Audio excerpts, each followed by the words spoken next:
Now, heavy fighting continues in Afghanistan as the Taliban fast sweeps across the country following military withdrawals by the US and NATO.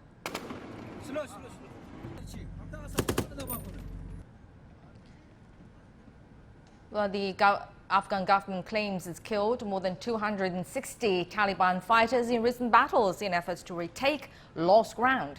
And while the Taliban say they control over 85% of the country's territory, and the police are blaming the militants for a bomb explosion in Kabul on Tuesday afternoon, which left at least 4 dead. And peace talks so far have made little progress. Reuters is reporting that efforts will continue this week to try to break the deadlock. Gao Yiming has more on the international efforts to bring about peace there.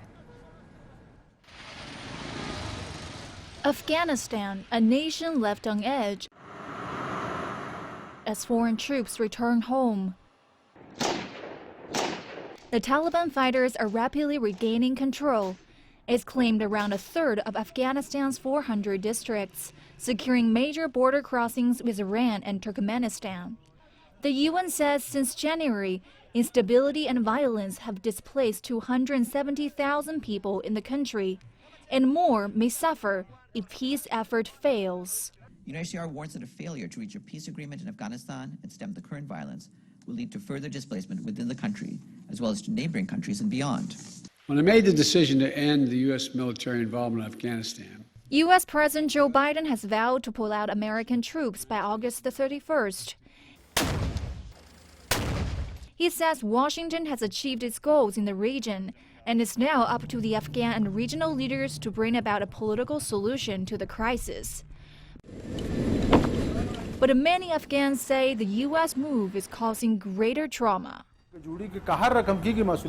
If Afghanistan is going toward destruction, America will be responsible. They came from the other corner of Earth to Afghanistan to eliminate terrorism. But terrorists are more active than before and are killing hundreds of our people every day. China is urging the U.S. to fulfill its obligations of reconstruction and reconciliation in Afghanistan. Chinese Foreign Minister Wang Yi says all parties should work to prevent military escalation, and particularly an all-out civil war.